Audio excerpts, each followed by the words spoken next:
Hello दोस्तों, कैसे हैं आप लोग। जैसा कि आप जानते हैं, एक वीडियो हम आपके सामने भेज चुके हैं और जो 1.1 से संबंधित था। आप ध्यान दीजिएगा, उसमें जो क्वेश्चन हमने बताया था, यूक्लिड विभाजन पर मेहिका से संबंधित क्वेश्चन था और वह क्वेश्चन परीक्षा में सिलेबस में नहीं दिया हुआ है, फिर भी हमने उसको आपके सामने दे दिया है। और जो अंकगणित का आधारभूत प्रमेय है वह क्या था, गुणनखंड से संबंधित था। तो मैं अभ्यास 1.2 में इसको समझाने का प्रयास कर रहा हूँ, जो कि एक्सरसाइज नंबर जो नया सिलेबस है एनसीईआरटी का, उसमें एक्सरसाइज नंबर 1.1 मान करके उसको दिया है। तो आप इसको आराम से बनाएंगे और पहले समझेंगे।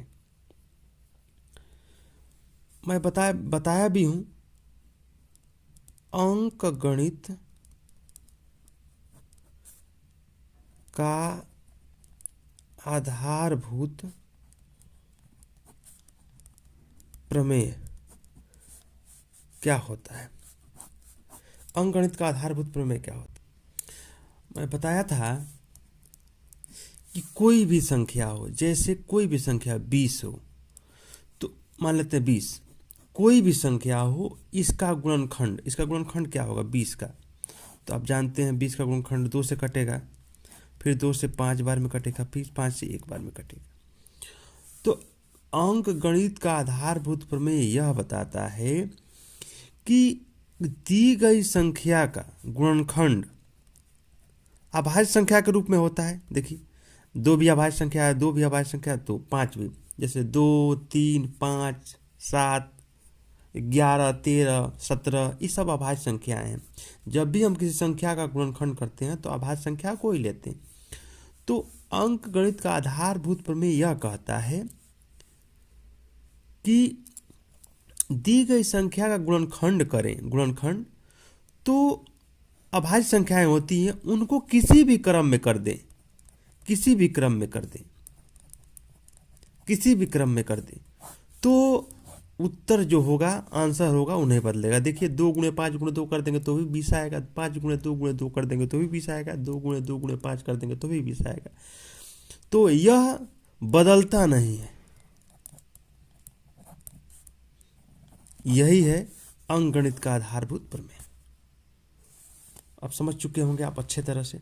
चलिए क्वेश्चन पे बात कर लेते हैं, क्वेश्चन कैसे बनाएंगे इसमें और क्वेश्चन क्या होता है।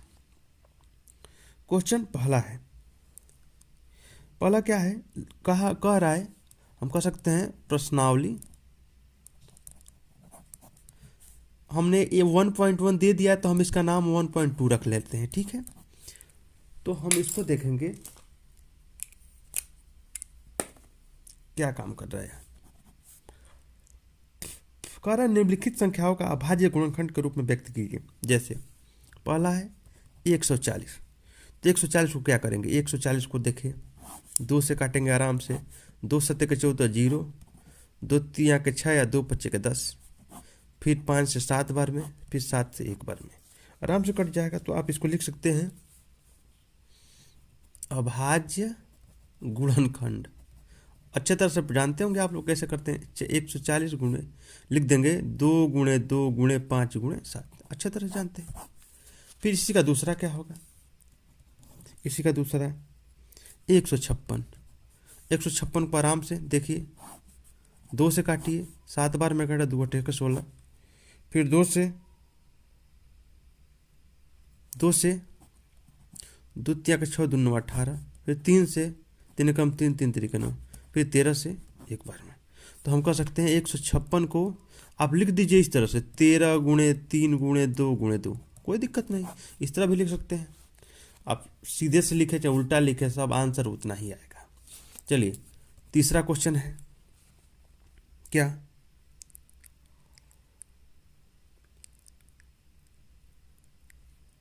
तीसरा है 38 25। 38 है तो इसको देखिए कुछ दूसरे तरह से काटेंगे। 38 25 देखिए, पहले हम 17 से काटने का प्रयास कर रहे हैं। देखिए उल्टा काट रहे हैं 17, तो 17 दूना का 34, कितना बचेगा? 17 दूना का 34, तो कितना बचेगा? 4।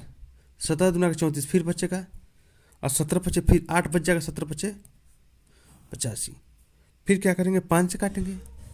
5 चौको 20, 5 चौको 20, अब 5 सत्ते 5 चौको 20, 2 बचेगा, 5 बचे 25। उसके बाद से फिर इसको 3 से काट देंगे। 3 से 3 कम 3, 3 बचे 15। फिर 3 से 5 बार में, और फिर 5 से 1 बार में। हम मतलब किसी भी अभाज्य संख्या को ले रहे हैं, इसलिए ले रहे हैं कि आप कहेंगे कि पहले 3 से काटिए, फिर 5 से काटिए, फिर 17 से काटिए। नहीं, 17 से काटा, 5 से काटा, फिर मन किया तो 3 से काटा, फिर मन किया तो 3 से काटा, फिर मन किया तो 5 से काटा, क्योंकि आंसर तो बदलने वाला है नहीं। इसलिए हम रेंडमली किसी भी नंबर को लेकर के आराम से डिवाइड कर सकते हैं। आंसर हमारा बदलने वाला नहीं है, और 30-25 आएगा ही आएगा। चलिए अगला क्वेश्चन देखते हैं। अगला क्वेश्चन 14 चौथा है। चौथा क्या कर रहा है देख लीजिए। चौथा तो वही है, अभाज्य गुणनखंड करना है। देखिए 5005 का, तो आप क्या करिए? 5005 को पहले एक काम करिए, 5 से ना काटिए। देखिए कैसे कट, 13 से कट जाएगा। 13 तिया 39, तो क्या बचेगा? 11 बचेगा, तो 13 व 104 हो जाएगा। फिर 6 बच जाएगा, 13 बच्चे के 65 हो जाएगा। फिर 11 से कट जाएगा, 11 तिया के 33, 11 बचते 55। फिर 7 से काटते हैं, फिर 5 से काटते हैं। हम काटने का तरीका इसलिए क्योंकि 5 से दिख रहा था कि 5 से कट रहा है, लेकिन हम रेंडमली काट रहे हैं किसी भी नंबर को लेकर के, ताकि ये आपको लगे कि किसी भी नंबर से मल्टीप्लाई कराया जाएगा। पहले 13 से काटे, चाहे पहले 11 से काटे, चाहे पहले 7 से काटे, या पहले 5 से काटे, आंसर आपको वही मिलेगा। तो हम लिख सकते हैं 13 गुणे 11 गुणे 7 गुणे 5 बराबर 5005 आंसर आ जाएगा। चलिए अब हम लेते हैं और पांचवा को 74 29। 74 29 को काटते हैं, 74 और 29 को, 74 को 29 को काटते हैं। पहले 23 से काट लेते हैं, 23 से कट जाएगा। 23 से 3 बार में, 23 तिया क्या होगा? ये 23 से काटेंगे तो 323 बार में पूरा कट जाएगा। फिर 19 से काटेंगे तो 17 बार में कटेगा। फिर 17 से 1 बार में काट देंगे, तो हम इसको लिख देंगे 17 गुणे 19 गुणे 23, आपको मिल जाएगा 74 29। राइट। अब अगला देखते हैं। अगला यही आपको मिलेगा। अब देखिए क्वेश्चन नंबर दूसरा क्या कर रहा है। कह रहा है पूर्णांकों के निम्नलिखित युग्मों से एलसीएम एचसीएफ ज्ञात कीजिए तथा इसकी जांच कीजिए। 2 संख्याओं का गुणनफल, मतलब जांच क्या करना है। देखिए जांच करना है क्या, कुल कितना क्वेश्चन दिया हुआ इसमें? इसमें 3 क्वेश्चन दिया हुआ है।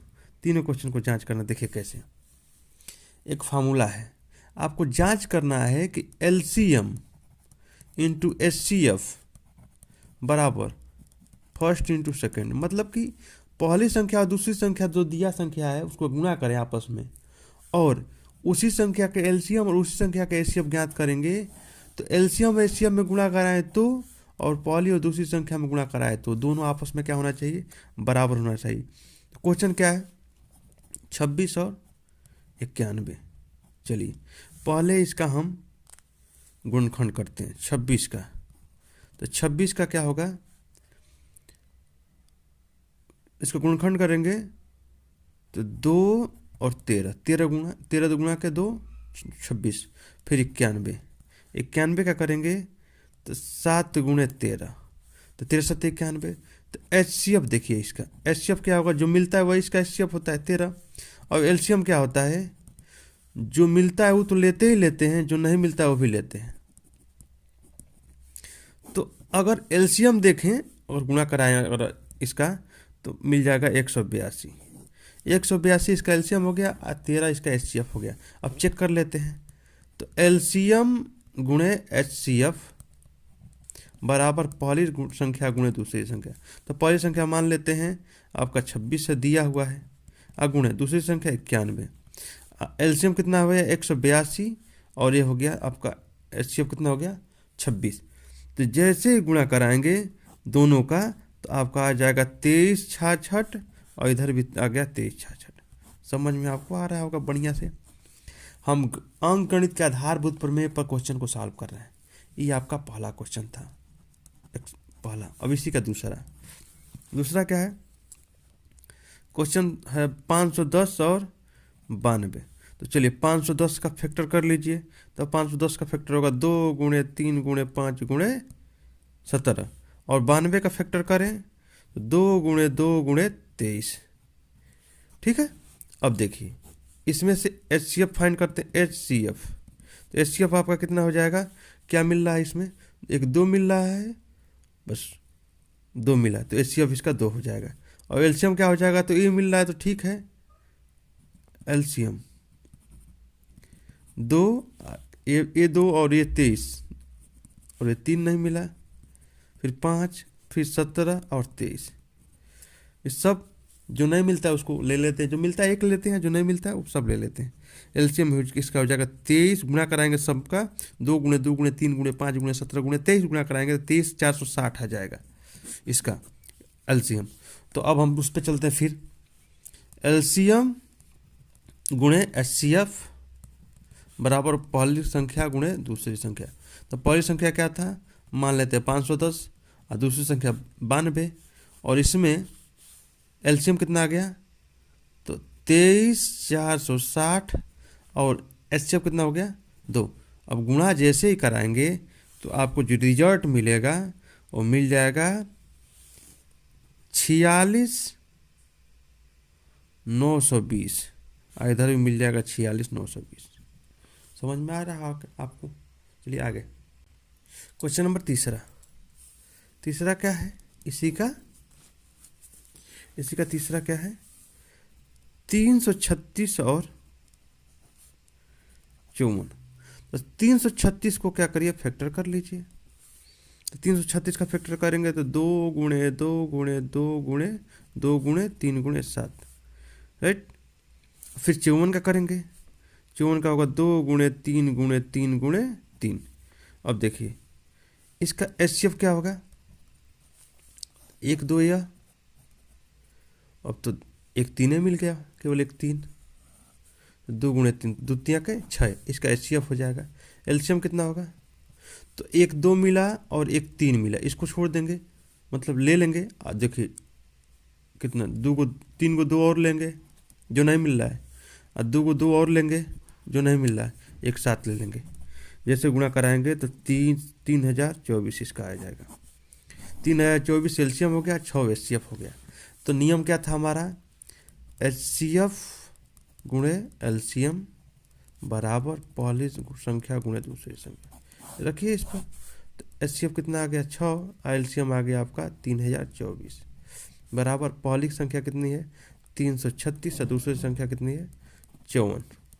अब गुणा जैसे ही कराएंगे तो हमको रिजल्ट मिलेगा 18,144, इधर भी मिलेगा 18,144। यही प्रूफ करके लाना था, दोनों तरफ वेरीफाई करना था। अब क्वेश्चन नंबर तीसरा लेते हैं। क्वेश्चन नंबर दूसरे में था 3 क्वेश्चन, अब तीसरा क्वेश्चन क्या कह रहा है, अभाज्य गुणनखंड विधि द्वारा एलसीएम और एचसीएफ ज्ञात कीजिए। अब देखिए अभाज्य गुणनखंड द्वारा एलसीएम और एचसीएफ ज्ञात करना, जैसे पहला है 12, 15 और 21 का अभाज्य गुणनखंड। तो 12 का करेंगे गुणनखंड 2 × 2 × 3, 15 का करेंगे 3 × 5, और 21 का करेंगे 3 × 7। अब देखिए एलसीएम क्या होगा, एलसीएम ने पहले एचसीएफ फाइंड कर ले, एचसीएफ। तो क्या मिल रहा है, देखिए इसमें 3 मिल गया, इसमें 3 मिल गया और 3 मिल गया, 3 केवल मिल रहा है, तो एचसीएफ हो जाएगा 3। और एलसीएम क्या होगा, 3 तो मिला, ठीक है, 2 एक्स्ट्रा 2 2 को 5 1 और 1 7, तो एलसीएम हो जाएगा 420। गुणा करा देंगे, देखिएगा 420 हो जाएगा। इसी का दूसरा 17 23 और 29। तो इसका पूछ रहा है, इसका गुणनखंड का 1 गुणे 17 होगा, 23 का 1 गुणे 23 होगा, और कितना होगा 29 का 1 गुणे 29 होगा। अब बताइए इसका एचसीएफ क्या होगा। तो एचसीएफ में तो कुछ नहीं मिल रहा है, अब देख लीजिए एचसीएफ कुछ नहीं मिल रहा है तो 1 मिल रहा है तो एचसीएफ हो जाएगा 1। एलसीएम क्या होगा, तो कुछ मिल नहीं रहा तो 17 गुणे 23 गुणे 29, जैसे गुणा कराएंगे तो 11 33 9 इसका आ जाएगा गुणा करके। चलिए इसका अगला क्वेश्चन, तीसरा, इसी में का तीसरे का तीसरा, 8 9 और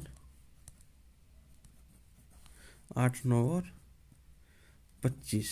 तो देखिए 8 का करेंगे गुणनखंड 2 गुणे 2 गुणे 2, और 9 का करेंगे तो 3 गुणे 3, और 25 का करेंगे जैसे ही क्या हो जाएगा, जैसे 8 23 और 8 9 25, 8 का हो जाएगा 2 गुणे 2 गुणे 2, और 9 का हो जाएगा 3 गुणे 3, और 25 का क्या हो जाएगा 5 गुणे 5।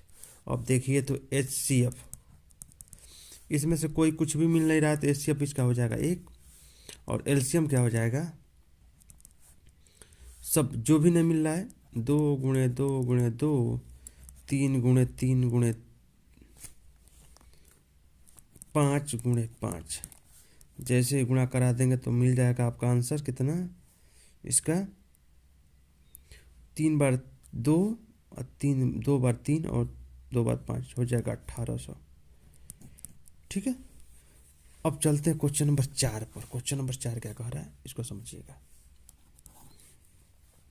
कह रहा है कि एचसीएफ जो है किसका 306 का और 657 का 9, एचसीएफ इसका दिया है 9, और इसी का एलसीएम 306 और 657 का ज्ञात करना है। तो आप अच्छे तरह जानते हैं कि एलसीएम गुणे एचसीएफ बराबर पहली संख्या गुणे दूसरी संख्या।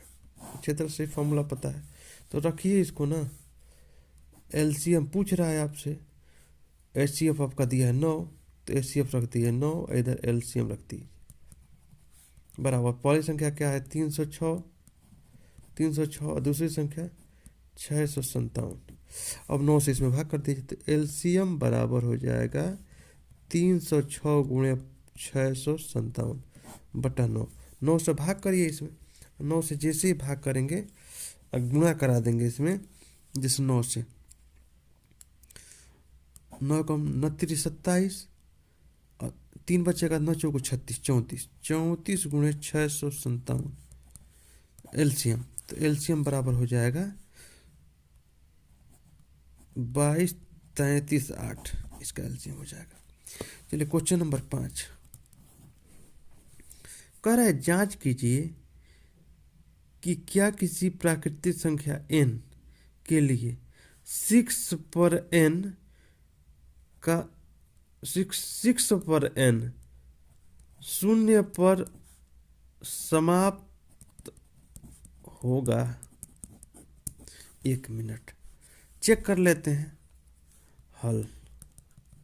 मतलब कि n या प्राकृतिक संख्या है, n क्या है प्राकृतिक का मतलब n बराबर आप 1 2 3 4 5 ले सकते हैं।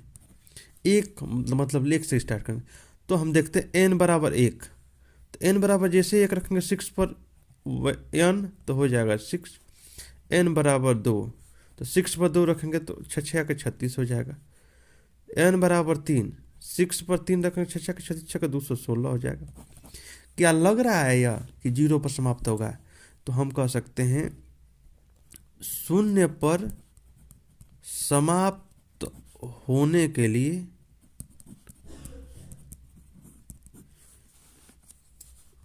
ऐसी संख्या लेना होगा 6 के स्थान पर जिसके इकाई-कांक शून्य हो। जिसे समझा देते हैं। मान लेते हैं कि 10 है और 10 पर 1 घात रखेंगे तो 10 ही आएगा, 10 पर 2 घात रखेंगे तो 100 आएगा, 10 पर 3 घात रखेंगे तो 1000 आएगा। कुछ समझ में आ रहा है? यहाँ पर जीरो है तभी जीरो आ रहा है, अगर जीरो नहीं होगा तो जीरो नहीं आएगा। इसमें देखिए जीरो है, नहीं है, इसमें जीरो नहीं है, 6 पर n है, जीरो इसमें नहीं है, इसलिए जीरो नहीं आएगा। बात समझ में आ गई होगी। अगला क्वेश्चन बाबू, अगला क्वेश्चन देखिए आप लोग। देखिए अगला क्वेश्चन क्या है। क्वेश्चन नंबर 6 है। ध्यान दीजिए, बढ़िया से ध्यान दीजिएगा। कह रहा है व्याख्या कीजिए, व्याख्या कीजिए, व्याख्या कीजिए 7 गुणे 11 गुणे 13 धन 13 और 7 गुणे 6 गुणे 5 गुणे 4 गुणे 3 गुणे 2 गुणे 1 और धन 5।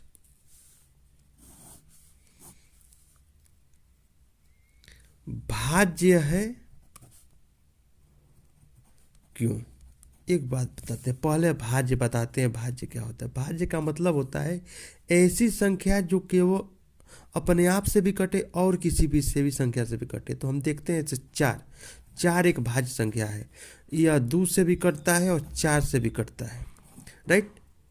भाज्य संख्या का मतलब होता है कि अपने आप से भी कटे और किसी संख्या से भी कटे, उसको भाज्य बोलते हैं। तो अब इसको चेक करते हैं कि भाज्य है कि नहीं। देखिए कैसे।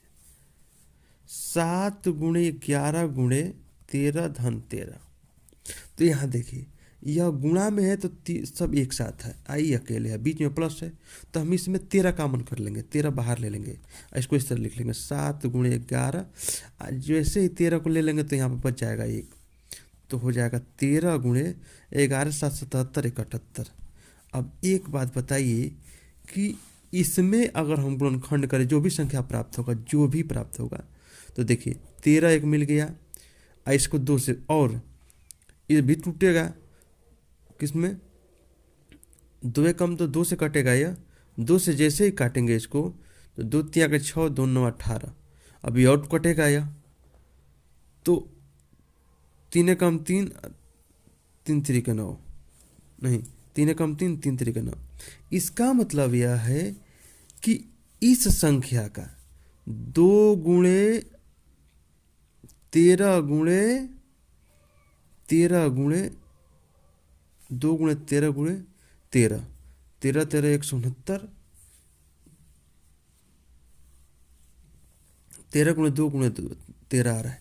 तो अब बताइए एक ही संख्या को, अब देखिए 78 से भी कट जाएगा, 2 से भी कट जाएगा, 13 से भी कट जाएगा, 169 से भी कट जाएगा, तो ये तो भाज्य हो गया। अब देख लेते हैं 7 गुणे 6 गुणे 5 गुणे 4 गुणे 3 गुणे 2 गुणे 1 धन 5। अब देखिए इसमें भी बीच में प्लस है, इस संख्या सभी एक साथ है, तो 5 बाहर निकल जाएगा। 5 जैसे ही बाहर निकलेगा तो 7 गुणे 6 गुणे 4 गुणे 3 गुणे 2 गुणे 1 और धन 5 की जगह पर बच जाएगा 1। अब गुणा करा लीजिए,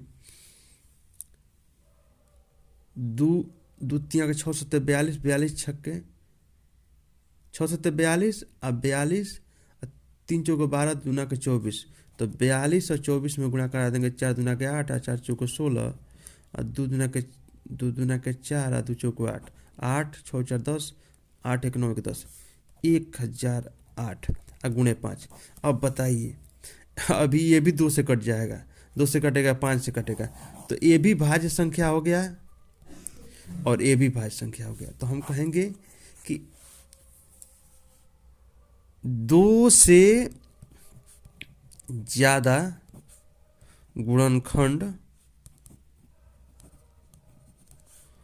हो रहे हैं किसी भी संख्या का। देखिए मान लीजिए 5 अभाज्य है, तो 5 1 से भी कटेगा और 5 से भी कटेगा। तो एक संख्या के अगर केवल 2 ही गुणनखंड होते हैं, केवल 2 गुणनखंड होते हैं, एक 1 और एक खुद वही संख्या, तो वह संख्या अभाज्य होती, अभाज्य। लेकिन कोई भी संख्या दो संख्या से ज्यादा संख्या से कटे तो भाज्य होता है। देखिए 5 से तो कट जाएगा यह, ये 2 से नहीं कटेगा, देखिए इकाई का स्थान है, फिर कोई भी संख्या एक और प्राप्त होगा उससे भी कटेगा यह, तो कम से कम 3 को होगा। देखिए अब ऐसे भी देखें तो एक 5 से भी कट जाएगा, ये पूरा 5 से भी कट जाएगा, 1008 से भी कट जाएगा और 1 से भी कट जाएगा। ऐसे ही इस संख्या का 3 गुणनखंड हो गया, त्रिभाज्य संख्या हो गया। इसमें देख लीजिए 13 गुणे 78, 2 से भी कट जाएगा, 13 से भी कट जाएगा, 78 से भी कट जाएगा, 1 से भी कट जाएगा। इसका मतलब ये भी क्या है, आपका भाज्य संख्या है। जिस संख्या का 2 से ज़्यादा गुणनखंड हो वह संख्या भाज्य संख्या होती है। जिस संख्या का गुणनखंड केवल 2 हो, 2 संख्या कोई हो, वह अभाज्य संख्या होती है। चलिए अगले क्वेश्चन पे देखते हैं। इस एक्सरसाइज का क्वेश्चन लास्ट है, देख लेते हैं थोड़ा। क्वेश्चन नंबर 7, क्या 7 है, ध्यान दीजिएगा। 1 मिनट, क्वेश्चन थोड़ा सा गलत हो गया था, पीछे वाला शायद हम ध्यान नहीं दिए थे। 1008 इसमें 1 जोड़ेंगे तो हो जाएगा 9, तो 1009 गुणे 5, तो वही बात होगा, कोई दिक्कत नहीं, इसके बारे में ज़्यादा सोचने की आवश्यकता नहीं है। ये भी एक भाज्य संख्या ही है। क्वेश्चन नंबर 7 क्या कह रहा है, कैलकुलेशन करने में थोड़ा गलती हो रहा होगा तो आप लोग देख लीजिएगा। किसी खेल के मैदान में चारों ओर एक वृत्ताकार पथ है, एक वृत्ताकार पथ है किसी खेल के मैदान में। इस मैदान में एक चक्कर लगाने में सोनिया 18 मिनट, सोनिया इसको 18 मिनट, एक चक्कर लगाने में सोनिया कितना लेती है, 18 मिनट। सोनिया एक चक्कर 18 मिनट, राइट। जब किसी मैदान को चक्कर लगाने में रवि एक चक्कर 12 मिनट में लगाता। तो मान लीजिए दोनों एक ही स्थान से चलना प्रारंभ किए। यहाँ से मान लेते सोनिया को S मानते हैं और रवि को R मानते हैं, दोनों एक ही स्थान से चलते हैं। तो एक कितने समय बाद पुनः एक ही स्थान पर मिलेंगे, देखिए ऐसे देखिए, सोनिया, ये जो सोनिया है इसका 18 है और रवि का 12 है। तो देखिए 18 मिनट में एक चक्कर और फिर 18 में 18 दूना का 36, 36 में सोनिया है वो 2 चक्कर, सोनिया कितने 2 चक्कर। जैसे 18 मिनट में सोनिया एक चक्कर तो 36 मिनट में 2 चक्कर सोनिया का, ठीक है, 36 मिनट में। वैसे रवि एक चक्कर 12 में और 2 चक्कर 24 में और 3 चक्कर 36 में। तो मतलब 36 मिनट में सोनिया 2 ही चक्कर और रवि 3 चक्कर। इसका मतलब यह है 18 दूना के 36, तो 18 दूना के 36, तो हम कहेंगे कि 36 मिनट में दोनों मिलेंगे। अब जब भी चलना शुरू करते हैं उसके 36 मिनट बाद दोनों एक साथ फिर पुनः प्रारंभिक स्थान पे आ जाएंगे। इसको ज्ञात करने का तरीका क्या है, दोनों का एलसीएम ज्ञात कर लीजिए। तो 18 का 2 गुणे 3 गुणे 3 और 12 का 2 गुणे 2 गुणे 3, तो इसका एलसीएम जो मिल रहा है उसको ले लेते हैं, 2 गुणे 2, 2 गुणे 3, और जो नहीं मिल रहा उसको भी ले लेते हैं, 2 गुणे 3, 2 तिया के 6 दूना के 12, 12 तिया के 36, 36 इसका आंसर हो जाएगा, कंप्लीट। चलिए अब थोड़ा सा अगले टॉपिक पे बात कर लेते हैं। अगला टॉपिक क्या है, देखिए आपके सिलेबस में हम कह सकते हैं कि लेसन पहले से मतलब कि वास्तविक जो संख्याएं हैं उससे बार बार जो पूछा जा रहा है वो मैं बता रहा हूं। अंक गणित का आधारभूत प्रमेय एक पूछ लिया है, उसके बाद से उदाहरण सहित। तो जो वीडियो में जो बना चुके हैं अभी, पहले जो बता रहे हैं क्वेश्चन जो भी अभी बताए आपको, वह इसको पूरा पूरा कंप्लीट करता है। जो भी क्वेश्चन अभी बताए हैं 1.2 में, वह आप पूरा पूरा कंप्लीट करता है उदाहरण सहित। अब है अगला टॉपिक जो है उसको समझिएगा। अपरिमेय संख्याओं का पुनर्भ्रमण।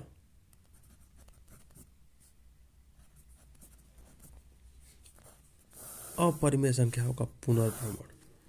सबसे पहले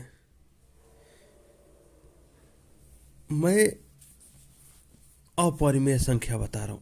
अपरिमेय संख्या, इसको इंग्लिश में बोलते हैं इरेशनल।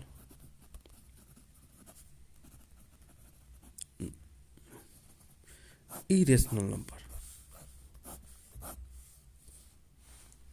मेरे मित्र, एक बात को ध्यान दीजिएगा, अपरिमेय संख्याओं को दो तरह से डिफाइन कर सकते हैं और मैं अपने एक तरीके से डिफाइन करने का प्रयास कर रहा हूँ। उसको आप याद करिए, उसको समझिए, उसको कहीं भी लिखिए।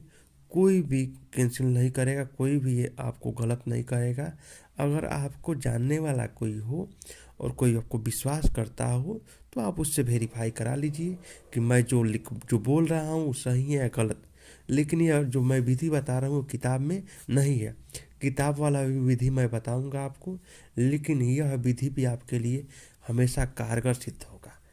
ये अगर वो चीज़ नहीं, किताब वाला नहीं याद आता है तो आप ये भी लिख देंगे तो आपको पूरा का पूरा नंबर मिलेगा। जैसे अपरिमेय संख्या क्या होती है, तो हम कह सकते हैं अपूर्ण वर्ग संख्या। अब देखिए अपूर्ण वर्ग संख्या कौन होता है, तो जैसे √2 हो जाएगा, √3 हो जाएगा, √4 नहीं होगा। √4 इसलिए नहीं हुआ क्योंकि रूट से बाहर निकला, 2 × 2 इसका पेयर बन गया तो कितना आ जाएगा 2। ये अपरिमेय संख्या, ये परिमेय हो जाएगा।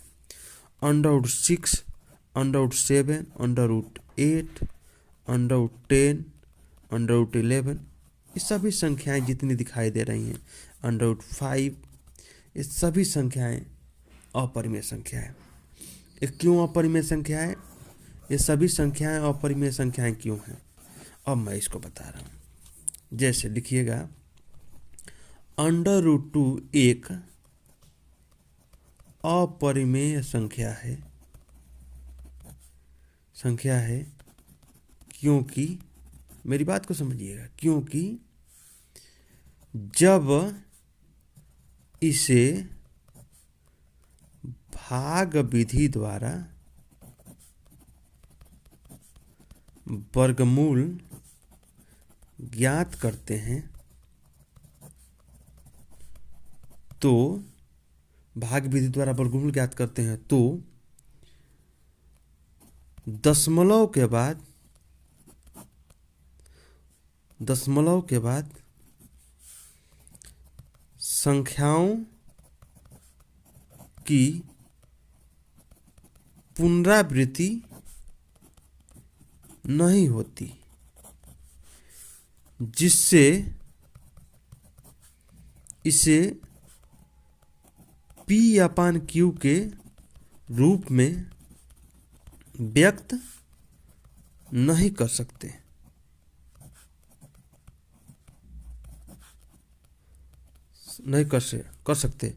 अतः √2 एक अपरिमेय है। जैसे एग्जाम्पल में, उदाहरण में √2 को लिखेंगे तो 1.414 1 2 कुछ ना कुछ आते रहेगा, कटेगा नहीं। ये भाग विधि द्वारा वर्गमूल ज्ञात कर रहे हैं। तो जैसे कि हमारा कहना यह है कि जैसे मान लीजिए 1.33 आ रहा है, 33। अब संख्या दोहराएगा तो आप क्या करते हैं, इसको x मान लेते हैं, और एक संख्या दोहरा रहा है तो आप दोनों तरफ 10 से गुणा करा करके x मान करके इसको P/Q के रूप में व्यक्त कर लें। जब ये दोहराएगा ही नहीं तो आप किससे, एक संख्या दोहराता है तो 10 से गुणा कराते हैं, 2 संख्या दोहराता है तो 100 से, 3 से तो 1000 से। जब दोहराएगा नहीं तो P/Q के रूप में व्यक्त नहीं कर सकते। तो आप कह दीजिएगा किसी भी संख्या को आप इस तरह लिख लीजिएगा, √6 को लिख लीजिएगा। √6 एक अपरिमेय संख्या है, क्योंकि जब इसे भाग विधि द्वारा वर्गमूल ज्ञात करते हैं तो दशमलव के संख्याओं की पुनरावृत्ति, दशमलव की संख्या की पुनरावृत्ति मतलब दशमलव के बाद संख्या दोहराती नहीं है, पुनरावृत्ति नहीं होती, जिससे इसे P/Q के रूप में मतलब परिमेय संख्या के रूप में व्यक्त नहीं कर सकते। अतः ये √2 एक अपरिमेय है।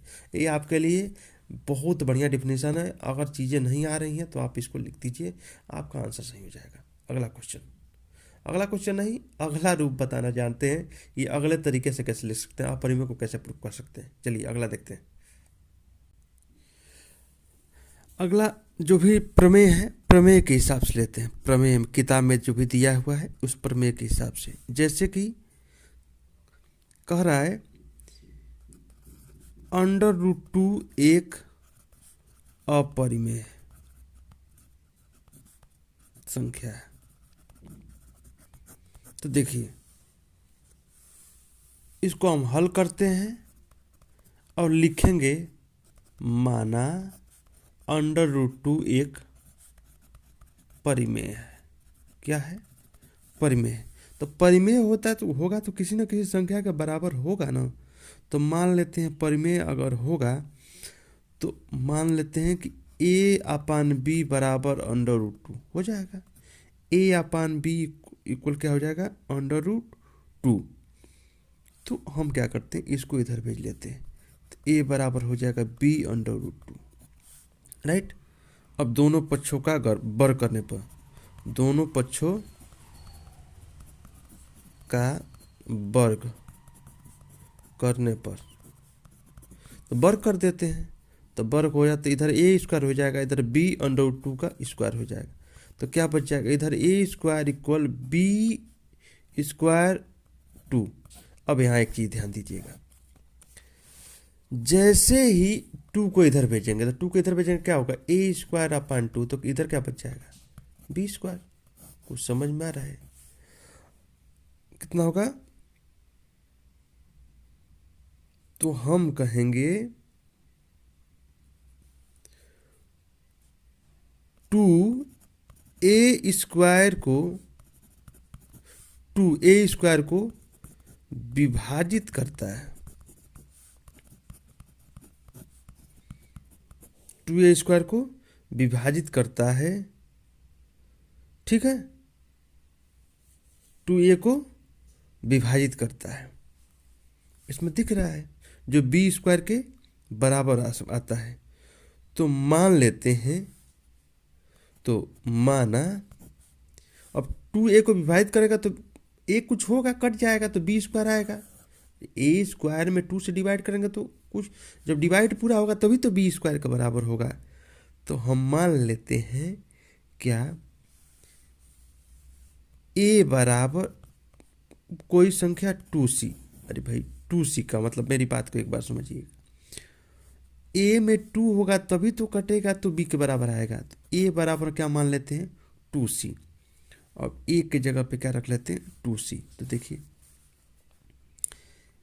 A²/2 equal B²। तो हम यहाँ पे क्या कर लेते हैं, यहाँ पे 2 रखते हैं, 2C (2 इक्वल B²। इसको देखें तो 2 दूना के 4, C²/2 इक्वल B²। अब इसको 2 से काटेंगे तो कितना होगा? 2 से 2 बार में कट जाएगा, तो 2C² इक्वल B²। अब देखिए, अब 2 को इधर भेजते हैं तो इधर बच जाएगा C² B²/2। अब देखिए आप कहेंगे 2B² को विभाजित करेगा, राइट, विभाजित करेगा। तो एक बात बताइए, आप खुद सोचिए कि दोनों तरफ, अब इसमें भी 2 से विभाजित किया, इसमें भी 2 से विभाजित किया, तो ये तो चीज हम ले रहे हैं अपने मन से तो ना। तो हम कह सकते हैं A और B में कह सकते हैं कम से कम कम से कम एक उभयनिष्ठ 2 है, परंतु ऐसा नहीं होता, अतः यह विरोधाभास प्राप्त होता है। अतः √2 एक अपरिमेय है। बस इतना बना लेंगे। इसको एक और देखते हैं क्वेश्चन, इसी के माध्यम से पूरे क्वेश्चन को समझने का प्रयास करिएगा। √2 एक अपरिमेय है। देखिए यहाँ पे मैं बता रहा हूँ, उसको उस तरह से लिखिएगा। माना √3 एक परिमेय है, राइट। तो √3 इक्वल a/b ले लीजिएगा, राइट, और लिख लीजिएगा a/b ले लीजिएगा और कहिएगा a b सह अभाज्य है। क्या है? सह अभाज्य। इधर लिख लीजिएगा। अब देखिए b को इधर भेजिएगा तो b√3 इक्वल ए। देखिए ध्यान दीजिएगा, यहाँ पे पहले 2 था तो यहाँ पे √2 आ रहा था।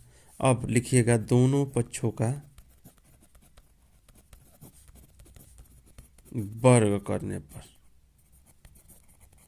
वर्ग कर दीजिए b√3 का होल स्क्वायर इक्वल a का स्क्वायर। अब क्या करिए, यहाँ पे b स्क्वायर, यहाँ 3 √3 का स्क्वायर करेंगे तो 3 हो जाएगा, b स्क्वायर a स्क्वायर। अब यहाँ देखिए 3 में भाग करेंगे तो इधर बच जाएगा b square equal a square upon 3। अब देखिए तो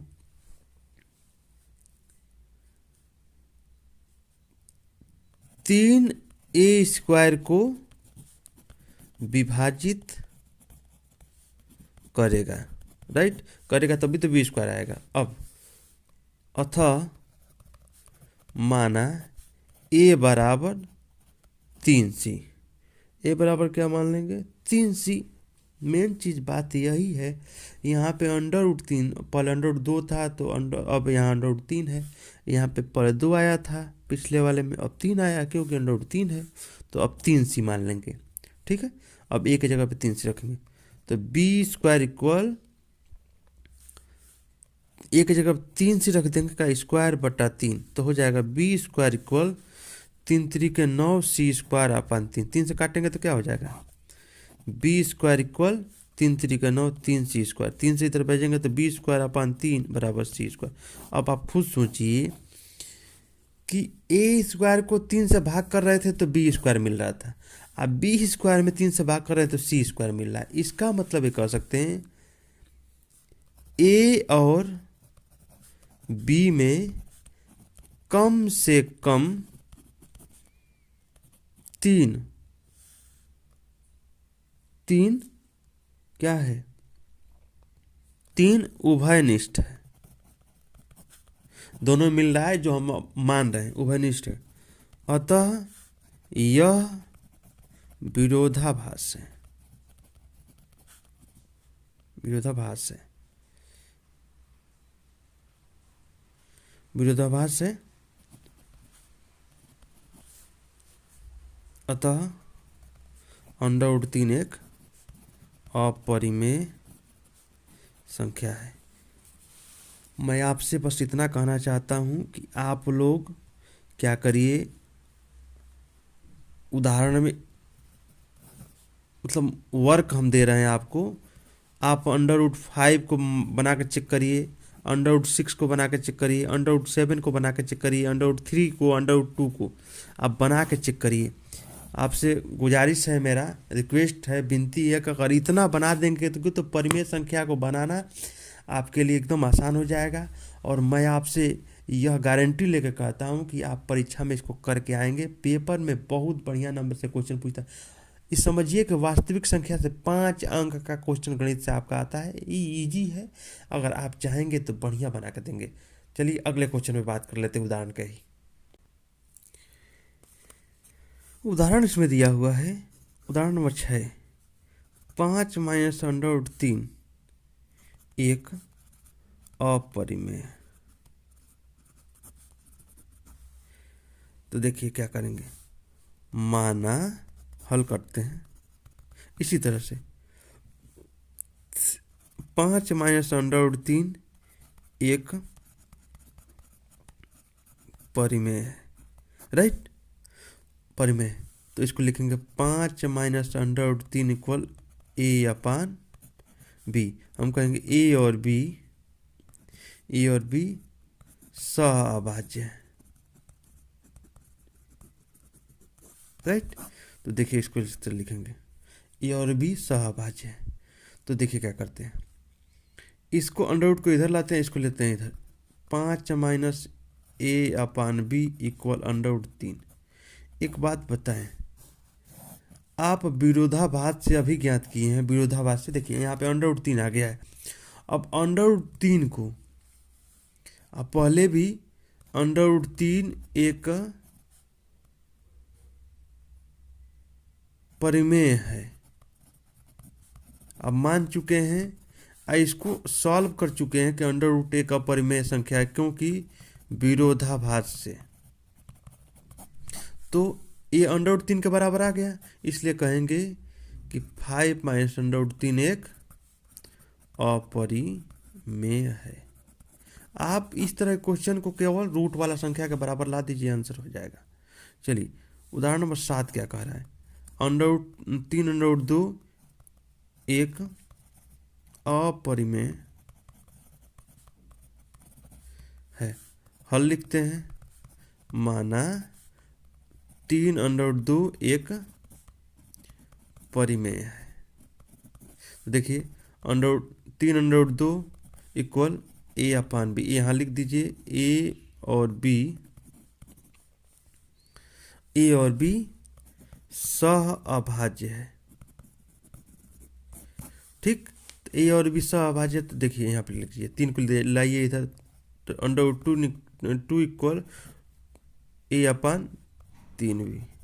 अब बताइए कितना गया, अंडर रूट 2। हम जानते हैं अंडर रूट 2 एक अपरिमेय है, अतः 3 अंडर रूट 2 एक अपरिमेय होगा। हो गया। चलिए उदाहरण की बात करते हैं। उदाहरण में जो दिया है, हमने बताया कि अंडर रूट 5 को आप बना लीजिए, और अंडर रूट 5 को बना लीजिए, ठीक है। और अब दूसरा क्वेश्चन हम देख लेते हैं, अभ्यास पे चलते हैं। अभ्यास का क्वेश्चन देख लेते हैं। अभ्यास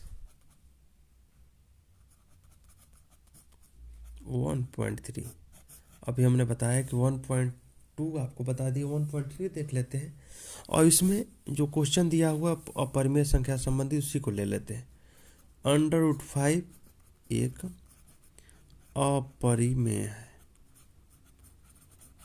तो लिखिए, आप हल लिखिए, माना अंडर रूट 5 एक परिमेय है, राइट। तो under root 5 equal A upon V. तो ए और बी सह अभाज्य है, इसको बना लीजिए। अब देखिए कैसे बनाते हैं। बी को उधर भेज लीजिए, तो बी अंडर रूट 5 इक्वल है। अब यहाँ लिख लीजिए दोनों पक्षों का वर्ग करने पर, राइट। दोनों पक्षों का वर्ग कर दीजिए, बी अंडर रूट 5 का स्क्वायर ए स्क्वायर। तो इधर क्या हो जाएगा, बी स्क्वायर इंटू 5 इक्वल ए स्क्वायर। 5 को इधर भेज दीजिए, तो बी स्क्वायर इक्वल ए स्क्वायर अपान 5। तो आप कहेंगे 5 ए स्क्वायर को विभाजित करेगा, राइट। अब तो जब करेगा तो आप मान लीजिए, माना ए बराबर 5 है ना, तो 5 सी मान लीजिए, राइट। तो अब यहाँ पे जो भी रहेगा उतना सी के रूप में मान लीजिएगा। तो अब देखिए बी स्क्वायर इक्वल ए की जगह पे क्या रखना है 5c का स्क्वायर बटा 5, तो क्या हो जाएगा B square equal 25c square बटा 5 हो जाएगा। 5 का स्क्वायर करेंगे 25 हो जाएगा, 5 से कटेगा तो कितना बार 5 बार में, तो B square equal 5c square. अब देखिए 5 को इधर भेजेंगे तो B square upon 5 equal C square. अब देखिए इसमें क्या आ गया, हम कहेंगे इसमें कह रहा है 5 बी स्क्वायर को भी विभाजित करेगा। अब एक बात बताइए कि 5a स्क्वायर को भी विभाजित 5a स्क्वायर को भी विभाजित कर रहा था, 5b स्क्वायर को भी विभाजित करेगा, तो हम कहेंगे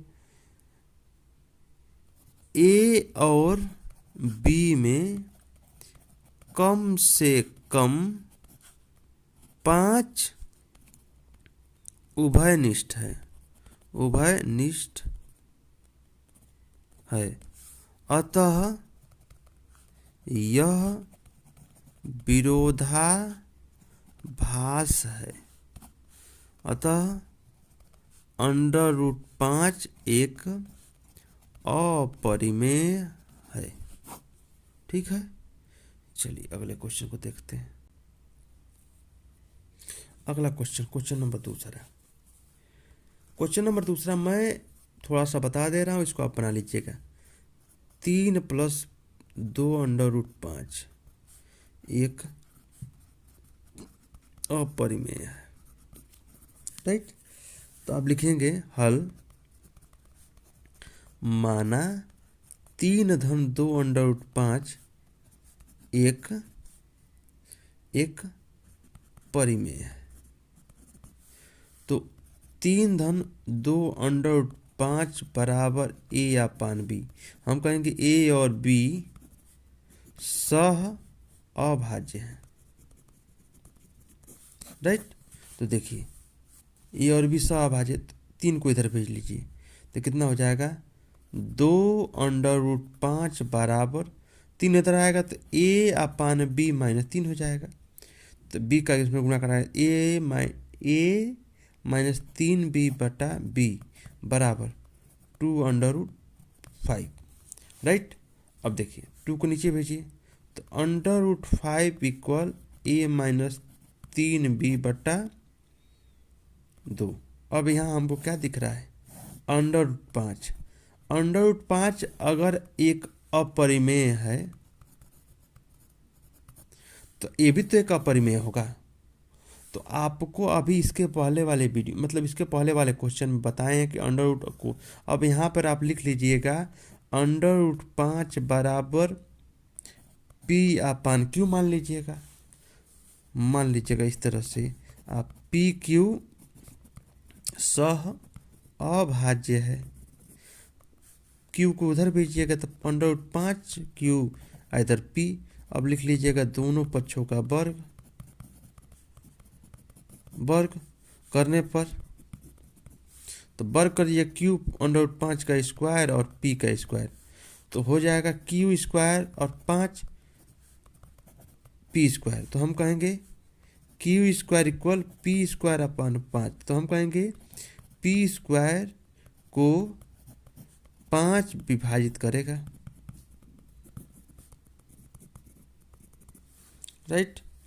तो अब क्या करिए, माना p बराबर, जिसको विभाजित करेगा p बराबर r मान लीजिए 5r मान लीजिए। तो देखिए यहाँ पे r रखिए तो q square equal 5r square upon 5। तो क्या हो जाएगा q square equal 25r square बटा 5 से काटेंगे तो 5 हो जाएगा। तो q square equal 5r square, 5 से कटेगा q square upon 5r square. तो यहाँ पे लिख देंगे q स्क्वायर को 5 विभाजित करेगा, राइट।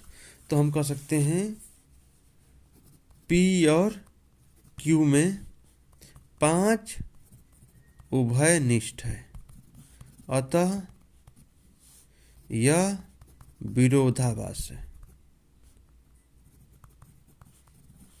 √5 अपरिमेय। तो √5 अपरिमेय है, जब यहाँ पे मान लिया था कि √5 अपरिमेय है तो यहाँ पे लिख देंगे नीचे, तो 3-2 √5 एक अपरिमेय है। राइट, आगे देखते हैं। और आगे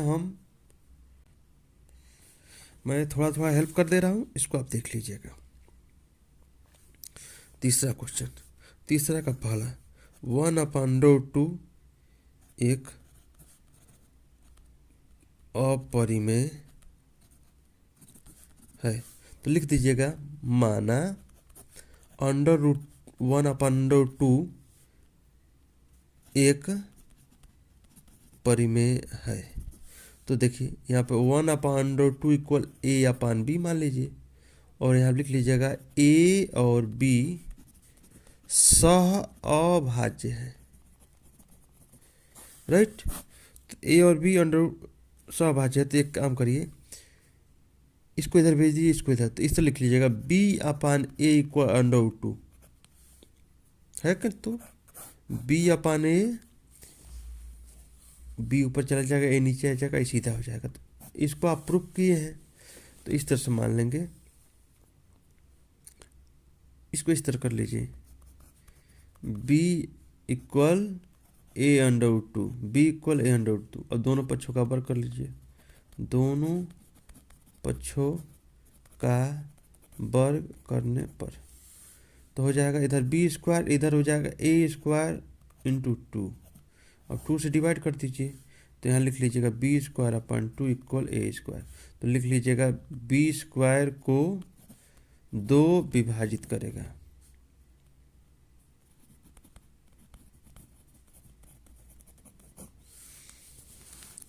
तो अब यहाँ पे b की जगह पर मान लीजिए 2c, माना b बराबर, तो यहाँ 2c रख दीजिए, 2c का स्क्वायर/2 इक्वल a²। तो यहाँ पे हो जाएगा 4c²/2 इक्वल a²। तो यहाँ से 2 से 2 कटेगा, तो 2c² हो जाएगा इक्वल a²। तो c² इक्वल a²/2। अब यहाँ देखिए a² को 2 विभाजित करेगा।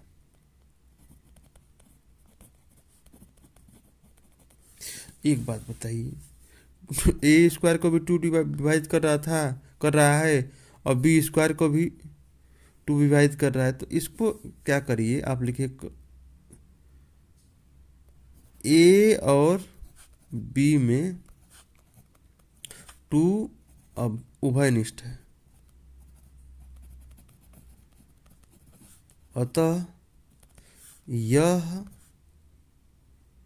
विरोधाभास है।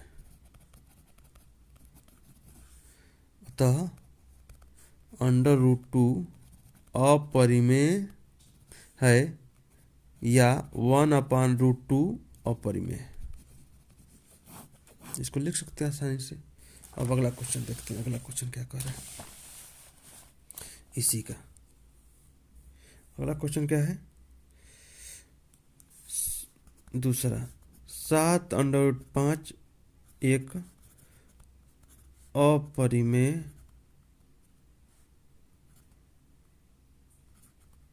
है। तो आप लिखेंगे, माना 7/5 एक परिमेय है, अतः 7/5 इक्वल a/b मान लीजिए, a/b। और a और b सह अभाज्य है।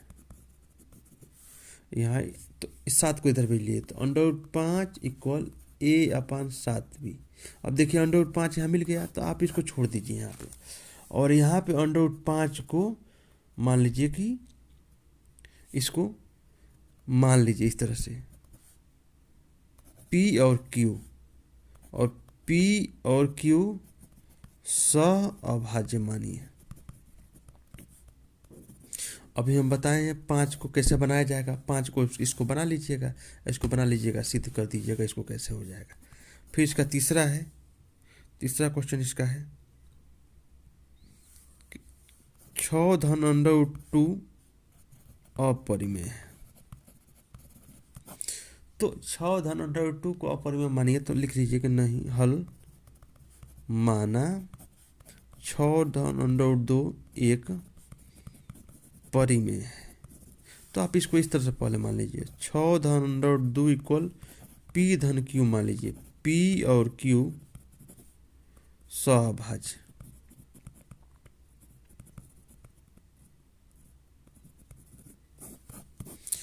ठीक, अब देखिए हम पहले पी क्यू इसलिए मान लिए हैं कि बाद में इस 2 को ए और बी आप मानिएगा, क्योंकि थोड़ा सा आप सोच रहे होंगे कि ये बी हम शुरू में मान रहे हैं तो पी क्यू क्या माने, इसको इधर भेजेंगे तो under root 2 equal P upon Q minus 6 हो गया।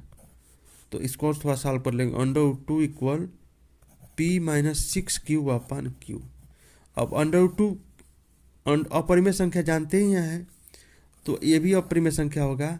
तो अब पहले आप अब इसको मान लीजिएगा, माना अंडर रूट 2 बराबर ए अपान बी अब मान लीजिएगा, और ए और बी सहभाज्य है। इसको पहले के जैसे सिद्ध कर लीजिएगा और उसके बाद लिख लीजिएगा अंडर रूट 2 अपरिमेय है। यदि अब इसको सॉल्व कर लीजिएगा और कर लीजिएगा अंडर रूट 2 अपरिमेय है तो 6 प्लस अंडर रूट 2 भी अपरिमेय होगा।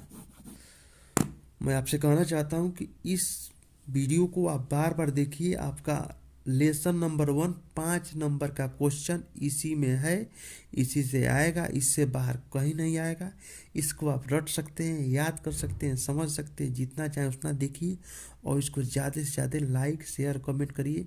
अच्छा लगे तो और ज़्यादा सब्सक्राइब करवाइए और ज़्यादा से ज़्यादा बच्चों के पास भेजिए। मेरा कहना बस यही है कि मैं जो भी इसमें वीडियो बनाया हूँ यह वीडियो एकदम मतलब ये क्वेश्चन जितने हैं सब इस बार के यूपी बोर्ड में इसी में से 5 अंक के प्रश्न आने वाले हैं। वीडियो देखने के लिए आपका बहुत बहुत धन्यवाद।